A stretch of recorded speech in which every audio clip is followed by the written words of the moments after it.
reciban sus lugares.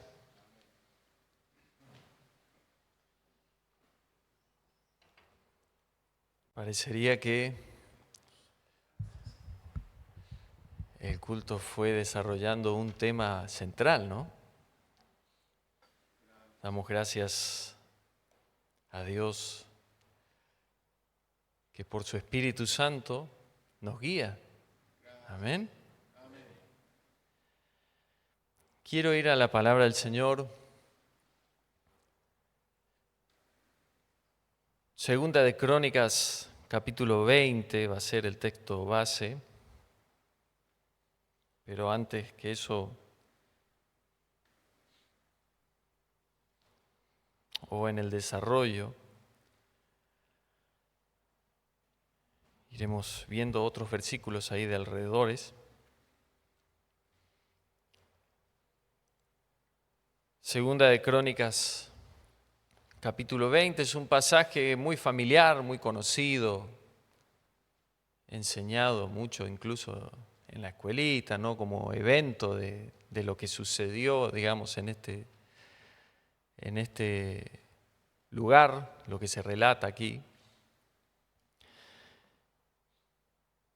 Dice el versículo 1,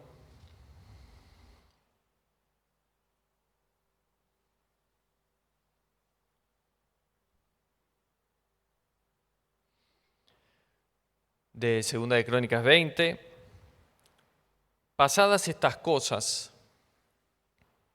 aconteció que los hijos de Moab y de Amón, y con ellos otros de los amonitas, vinieron contra Josafat a la guerra, y acudieron algunos y dieron aviso a Josafat, diciendo: contra ti viene una gran multitud del otro lado del mar y de Siria, y he aquí están en Hazerón Tamar, que es en Engadí.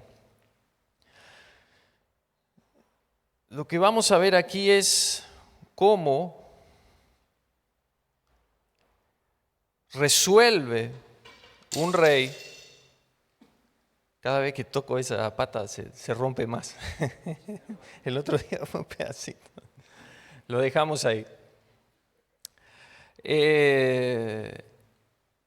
¿Cómo resuelve un rey una situación que pareciera ser desesperante? ¿Sí? Vamos a ver Josafat, antes de entrar a tomar, digamos, y detallar algunas cosas de este pasaje, ¿cuáles eran sus características como persona? ¿Sí?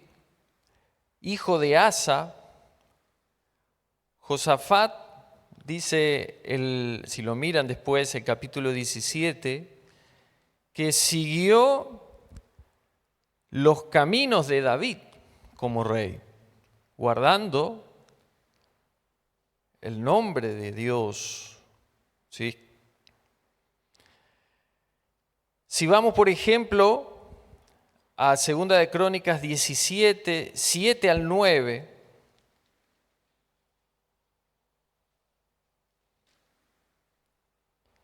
dice: al tercer año de su reinado, envió sus príncipes, Benjail, Abdías, Zacarías, Natanael, Micaías, para que enseñasen en las ciudades de Judá. Y con ellos a los levitas, Semaías, Netanías, Zebadías, Asael, Semiramot, Jonatán, Adonías, Tobías, Tobadonías, y con ellos a los sacerdotes Elisama y Joram. Y enseñaron en Judá, teniendo consigo el libro de la ley de Jehová, y recorrieron toda la ciudad de Judá enseñando al pueblo.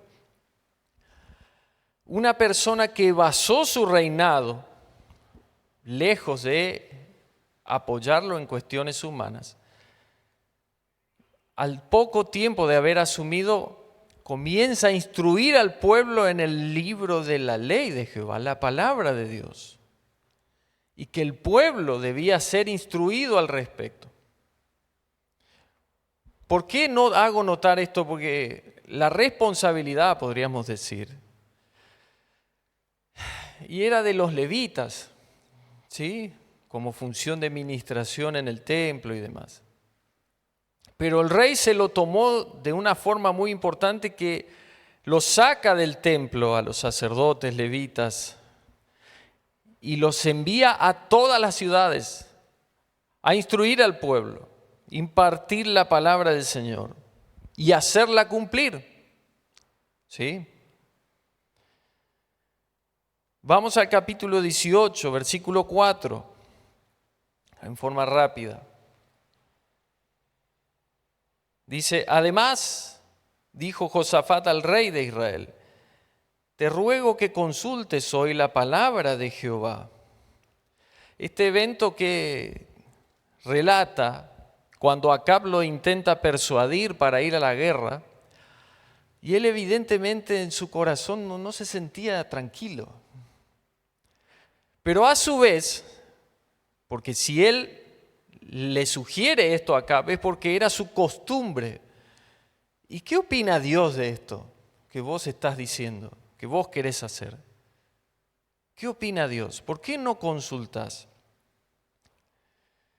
De hecho, se ve que Acab tenía una especie de sindicato de profetas, porque dice que trajo 400 profetas y todos le dijeron, anda a la guerra, anda.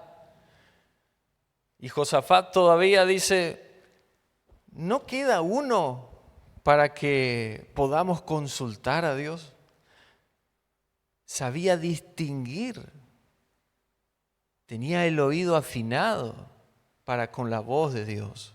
Una persona, podríamos decir, de comunión con Dios. ¿Sí? Y ahí sale la historia, ¿no? Micaías, lo puede profundizar a la lectura, ¿sí? O sea, es una persona que tenía discernimiento. Y después si vemos el capítulo 19 de Segunda de Crónicas, versículos 7,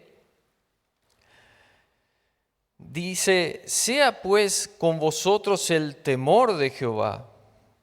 Segunda de Crónicas 19, 7, ¿sí?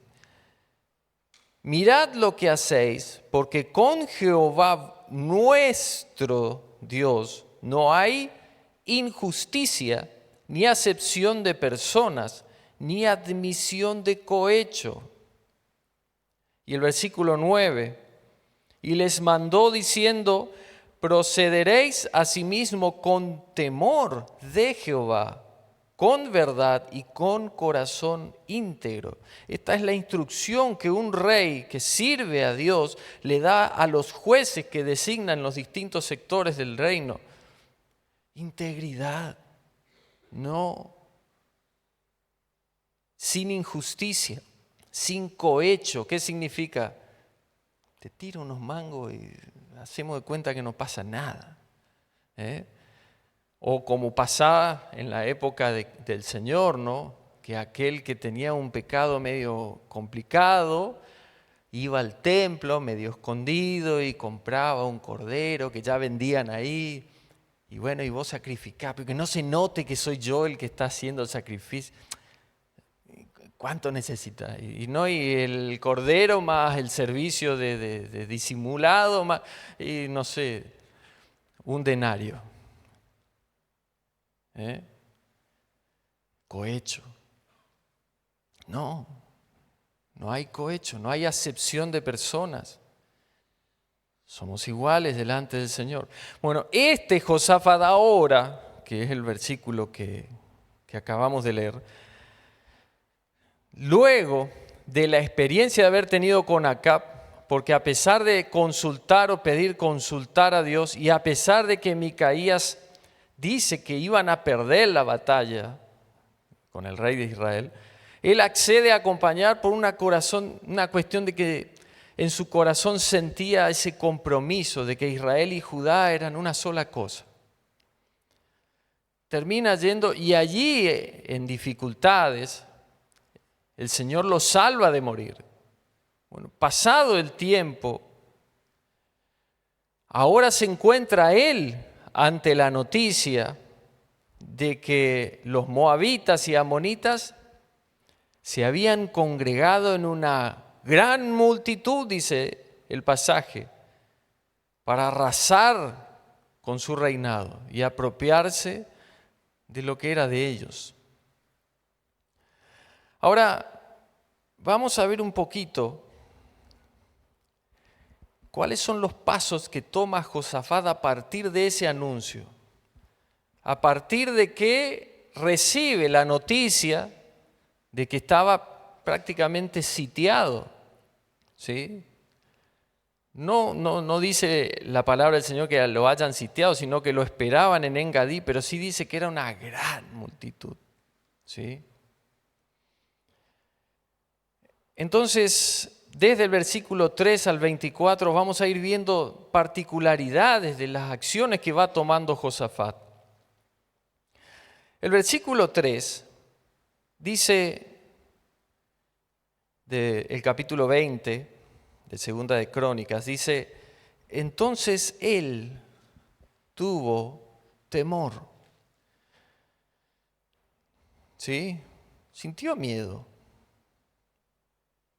como todo ser humano. Ahora, y Josafat humilló su rostro, ¿para qué? Consultar a Jehová. Consultar a Jehová, dice. Lo mismo que hizo con Acab. Ahora, él se humilla, porque era él en este caso, ya él directamente afectado por la situación, y dice que se humilla para consultar a Jehová. Punto 1, la humildad delante del Señor. No pretender resolver a mi manera la cosa.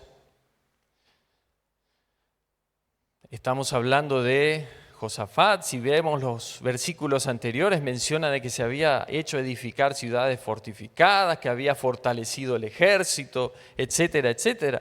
Podría haberse apoyado en eso, como decir, no, el Señor me bendijo, me permitió construir ciudades fortificadas, etcétera, etcétera. Y vamos y armemos el ejército y agarremos las herramientas, de guerra. No, se humilló para consultar a Jehová, punto 1. Punto 2, y el primer pilar, si quiera anotarlo en el desarrollo, primer pilar en el desarrollo de una gran victoria, dice, e hizo pregonar ayuno a todo Judá. ¿Qué es el ayuno? ¿Qué implica el ayuno? Pregunto. ¿Quién se anima escuetamente a responder? ¿En qué consiste el ayuno? Perdón, no escuché. Humillación. Gracias. ¿Qué más? Sacrificio. Bien, lindos conceptos. Humillación, sacrificio. O sea, básicamente yo me abstengo de algo y me aparto porque necesito concentrarme en una cuestión.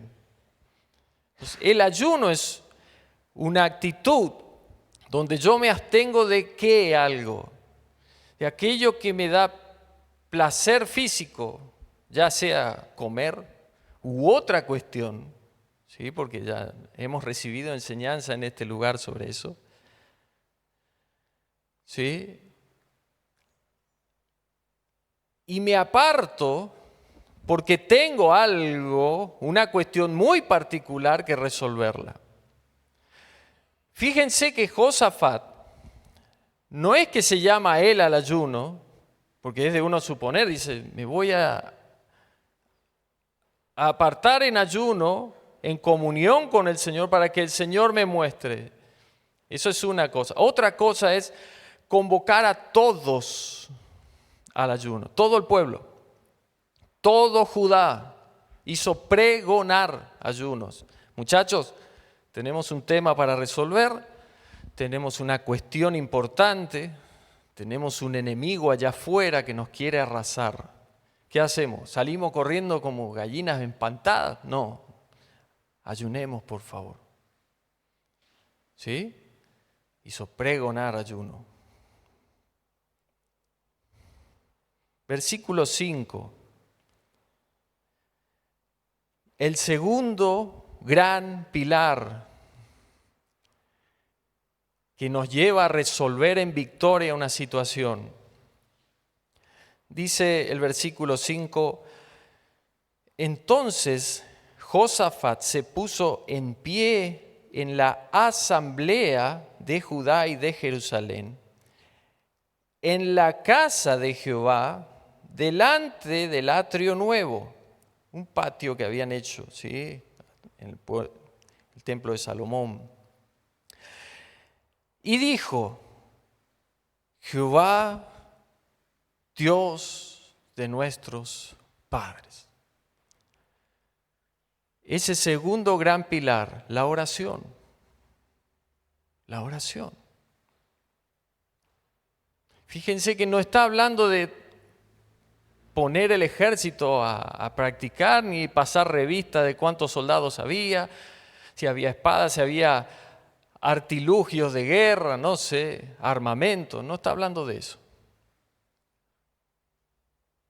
Se humilla, convoca al ayuno a todos, se juntan en la asamblea, todos reunidos en la casa del Señor, el templo, y luego él como el referente, como el representante del pueblo, quien había sido puesto, comienza a orar, comienza a hablar con aquel que tiene la respuesta para darle.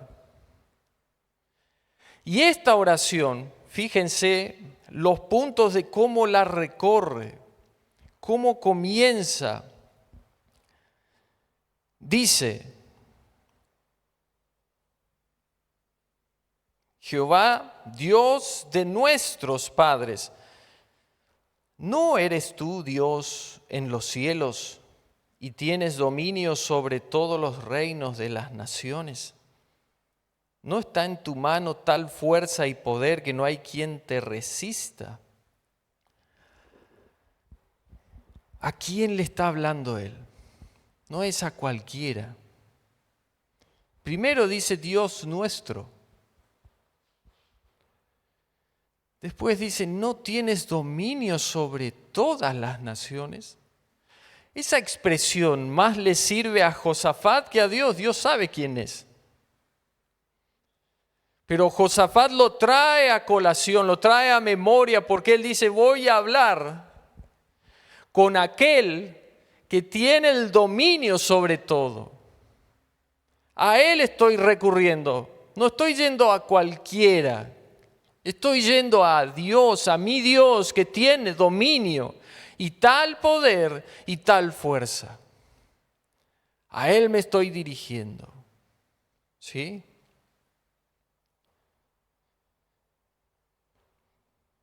Entonces la parte A, podríamos decir, se apoya en la inmensidad y en la soberanía y el poder de nuestro Dios. Parte B de la oración sigue.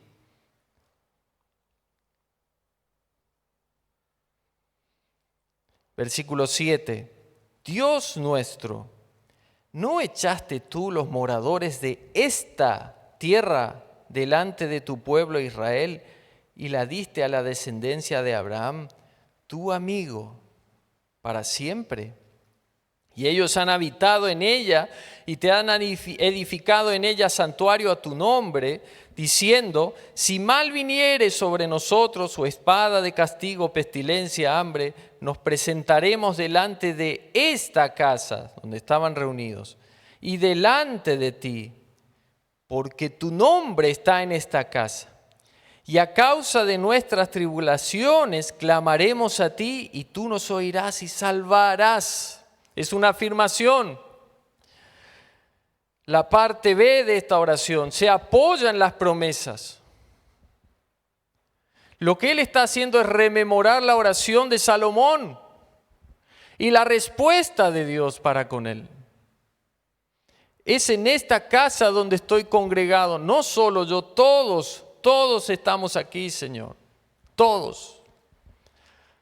Y estamos clamándote a ti porque tú has prometido ya a Abraham, tu amigo, que esta es nuestra tierra. Y desde este lugar tú prometiste que si veníamos, tú nos ibas a escuchar y nos vas a salvar. Una persona con fe. Una persona con fe. Y luego, la parte C de la oración.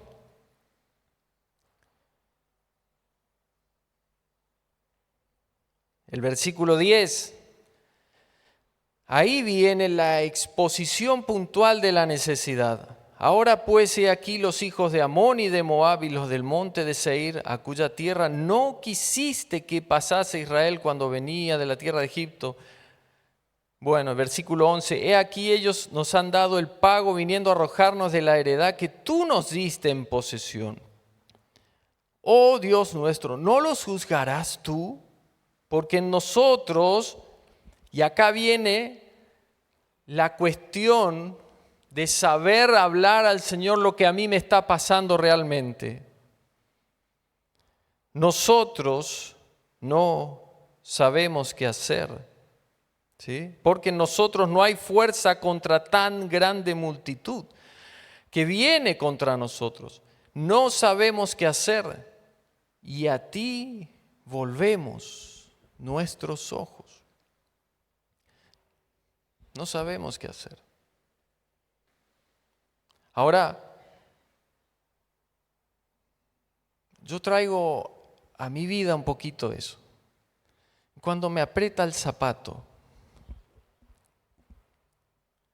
que la cuestión viene con apuro, con presión, que siento ese agobio, ¿no? Difícil. Y la cuestión que no se resuelve y está presente y es grande. Entonces yo suelo quejarme. ¿Qué hago?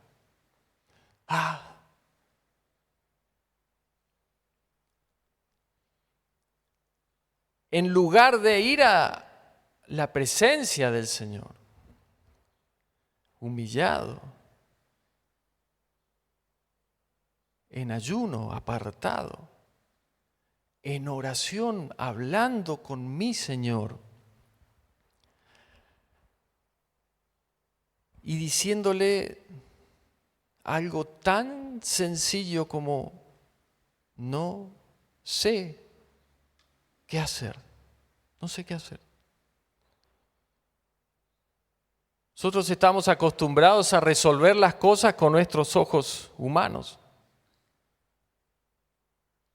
Pero muy poco estamos acostumbrados a ir a la presencia del Señor a simplemente decir, no sé qué hacer, no lo sé.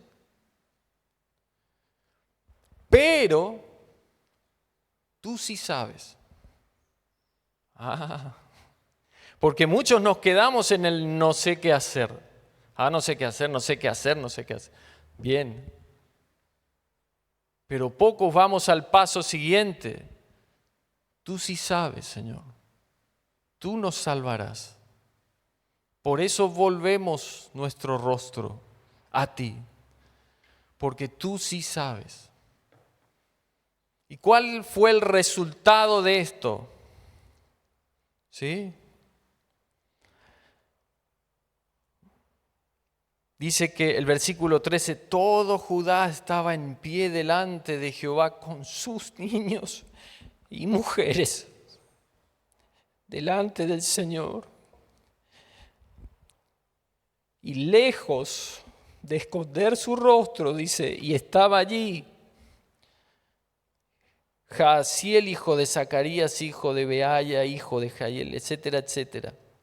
Y dijo, versículo 15, oíd Judá todo y vosotros moradores de Jerusalén, y tú, rey Josafat, Jehová os dice así, no temáis ni os amedrentéis delante de esta multitud tan grande. No es vuestra la guerra, no es tuya la batalla, sino de Dios. Ahora, ¿por qué sucedió esto? ¿Por qué esa respuesta de Dios llega? Porque un rey con corazón humilde, que se humilla, que se aparta y que recurre en oración, expone sus necesidades y él dice, sí, esa fue mi promesa, Dios entiende, fue mi promesa, ahora voy a cumplirla. Y esa causa de esa gran guerra, ahora ya no es problema de Josafat ni de los de Judá, es con Dios la cosa. Y uno dice, ¿qué hizo Josafat para que Dios haga suya esa guerra? Volvemos a lo mismo otra vez. Se humilló delante del Señor, se llama al ayuno y va en oración y le dice, no sé qué hacer. Mi fuerza no basta, no puedo. Entonces Dios le dice, no es tuya la guerra, ahora es conmigo. Déjame a mí. ¿Sí? La respuesta del Señor.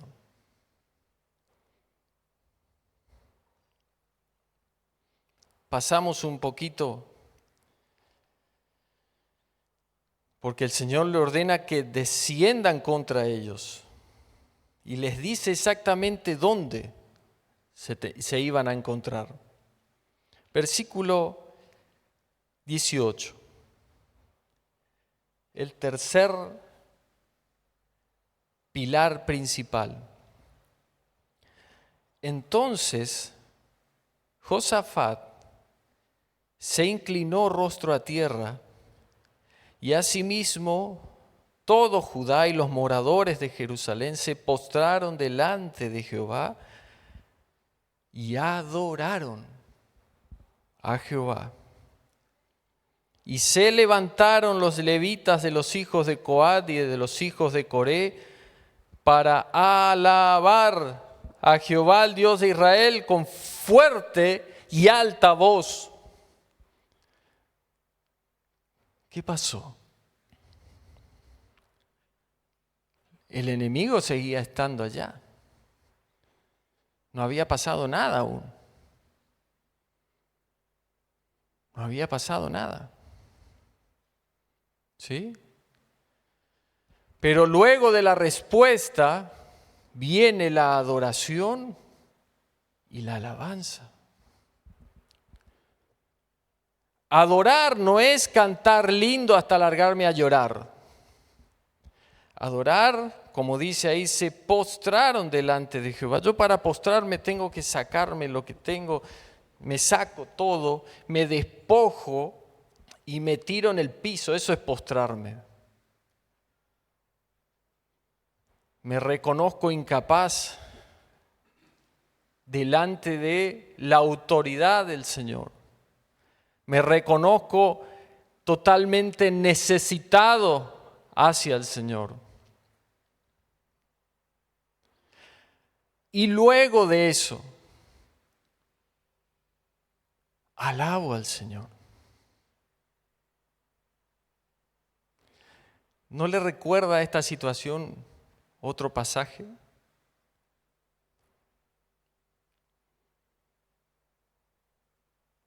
Pablo y Silas, encarcelados en Filipos, dice que a la medianoche, estando ellos allá en lo profundo del calabozo, orando y cantando himnos a Dios. ¿Y qué sucedió después?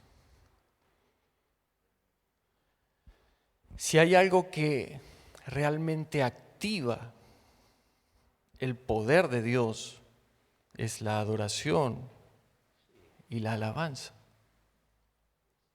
Pero no es solo eso, porque muchas congregaciones, sin entrar en detalle, cultivan la adoración y la alabanza como una especie de método para satisfacer emociones. Ay, qué lindo que estuvo la adoración. Lloré. Sí, un desahogo, quizás. Qué lindo que estuvo la alabanza. Y hay algunos incluso que dicen, ay, no sabes lo que aplaudí. Me siento tan relajado. Desahogo físico. Eso no es adoración y alabanza. Previamente tuvo que haber existido la humillación, el apartamiento, la oración. ¿Qué es lo que decía nuestro hermano Ariel? Continuamente. Yo uso el mismo desarrollo de la palabra, del servicio. Entonces viene la respuesta del Señor.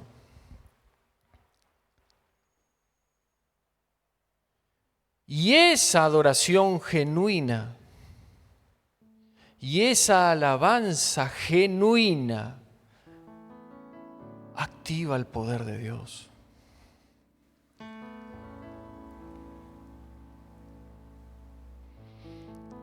Dice el versículo 20, y cuando se levantaron por la mañana, salieron al desierto de Tecoa, y mientras ellos salían, Josafat, estando en pie, dijo, oídme, Judá y moradores de Jerusalén, creed en Jehová, vuestro Dios, ¿y qué cosa? Estaréis seguros. Creed a sus profetas y seréis prosperados. Y ha habido consejo con el pueblo. O sea, convocó y dijeron, bueno, ¿cómo vamos? ¿Cómo afrontamos esta cuestión? ¿De qué manera nos paramos? Fíjese la grandeza de un rey, de juntar al pueblo y decir, ¿qué opinan ustedes?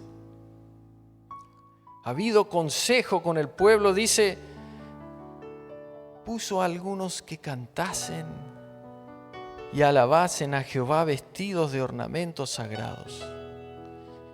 Mientras salía la gente armada, y que dijesen, glorificad a Jehová porque su misericordia es para siempre. Y cuando comenzaron a entonar cantos de alabanza, Jehová puso contra los hijos de Amón, de Moab y del monte de Seir las emboscadas de ellos mismos que venían contra Judá, y se mataron los unos a los otros. Dios se encargó de que esas trampas caigan sobre ellos mismos. Es aquí donde nosotros comenzamos a entender que cuando yo me refugio en el Señor, e insisto, como dijo el hermano Ariel, lo sirvo continuamente, Dios no me va a dejar a gambas. Discúlpeme la frase.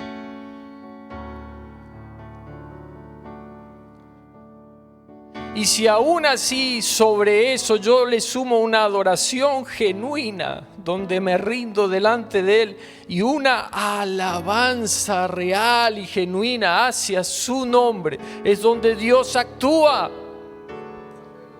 Lo mismo que hicieron Pablo y Silas. Sabían a quién servían, y que esta tribulación momentánea, como Pablo escribió más adelante, no se compara con la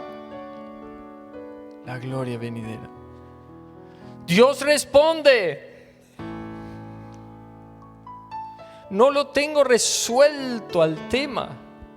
El enemigo está ahí. pero yo alabo al Señor. La situación apremia, pero yo alabo al Señor.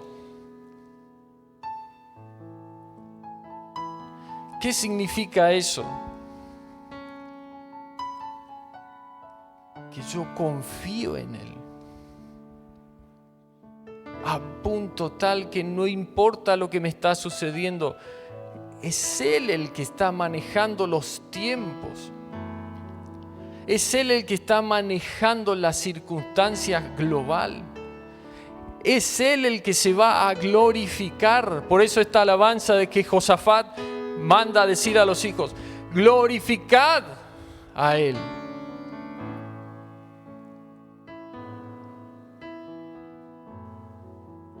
Quiero invitarle a que se coloque de pie.